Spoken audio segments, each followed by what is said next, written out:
Friends ఇప్పుడే అందిన వార్త జగన్‌లాగా ఇవి ఇవ్వడం నా వల్ల కాదు. అసలు విషయం చెప్పి షాక్ ఇచ్చిన చంద్రబాబు. వివరాలు వీడియోలో తెలుసుకుందాం. వీడియో పూర్తిగా చూడండి. అప్పుడే కంప్లీట్ ఇన్ఫర్మేషన్ అయితే అర్థమవుతుంది. అలాగే ఇంకెవరైనా మన ఛానల్ సబ్స్క్రైబ్ చేసుకోకపోతే వెంటనే సబ్స్క్రైబ్ చేసుకోండి. ప్రభుత్వం నుంచి వచ్చే ముఖ్యమైన అప్డేట్స్ అన్నీ మిస్ కాకుండా మీకు ముందుగానే తెలియచేయడం జరుగుతుంది. అలాగే వీడియోని లైక్ చేసినట్లయితే మరింత మందికి రీచ్ అవుతుంది. ఇంక వివరాల్లోకి వెళ్ళిపోదాము. జగన్ చేసినట్లు చేయలేం. పథకాల అమలుపై ప్రభుత్వం తాజా నిర్ణయం.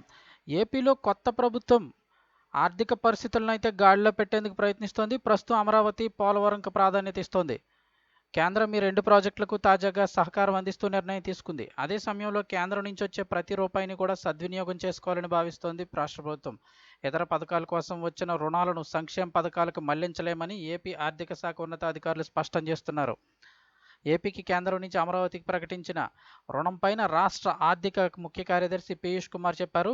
15,000 కోట్లను కేంద్రం ఏపీకి అప్పుగా ఇచ్చి రాష్ట్రానికి ఇస్తుందని తెలిపారు. తిరిగి ఆ అప్పును పూర్తిగా 100% కేంద్రమే చెల్లిస్తుందని స్పష్టం చేశారు. దీనికి సంబంధించి రాష్ట్రంపై ఎలాంటి భారం పడబోదని, గత 5 ఏళ్లలో నిర్వీర్యమైన కేంద్ర ప్రభుత్వ పథకాలను అన్నీ కూడా తిరిగి గాడిలో పెడుతున్నట్లు చెప్పారు. కేంద్రం నుంచి వచ్చే ప్రతి రూపాయి తీసుకొచ్చి సద్వినియోగం చేస్తామన్నారు. ఇక ప్రస్తుత ఆర్థిక సంవత్సరంలో ఏప్రిల్ నుంచి సెప్టెంబర్ వరకు వాడుకోవడానికి కేంద్రం ఇచ్చిన అప్పుల అనుమతి 47,000 కోట్లు దాదాపుగా పూర్తిగా వచ్చిందని తెలిపారు. అక్టోబర్, డిసెంబర్ కాలానికి మరో 0.5% అంటే 8,000 కోట్లకు అనుమతి వచ్చే అవకాశం ఉందన్నారు. ఇది కాకుండా చివరి త్రైమాసికంలో మరికొంత అప్పునకు కేంద్రం అనుమతిస్తుందని పేర్కొన్నారు. ఇక ఈఏపీల ద్వారా తీసుకున్న రుణాలు చాలా ఖరీదయ్యాయని 9-10% వడ్డీ పడుతుందని చెప్పారు. విదేశీ కరెన్సీతో పోల్చితే రూపాయి విలువ తగ్గడంతో ఆ రుణాలు ఖరీదయ్యాయని చెప్పారు.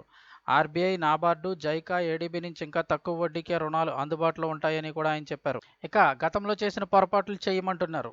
గత ప్రభుత్వం కార్పొరేషన్ల ద్వారా అప్పులు తెచ్చి పథకాల కోసం భారీగా నిధులు మళ్లించిందని, ఇక ఆ తప్పు తాము చేయబోమని చెప్పారు.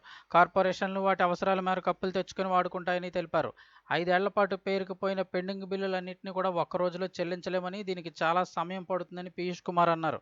ఇటీవల విడుదల చేసిన శ్వేతపత్రంలోని వివరాల ప్రకారం 1,31,30 కోట్ల పెండింగ్ బిల్లులున్నాయని, వీటిని వచ్చే ఏడాది డిసెంబర్ నాటికి పూర్తిగా చెల్లించేలాగా ప్రణాళిక సిద్ధం చేస్తున్నామని వెల్లడించారు. ఖజానా ఆదాయం పెంచడంతో పాటు ప్రభుత్వ ఖర్చులు కూడా తగ్గించుకుంటామని స్పష్టం చేశారు.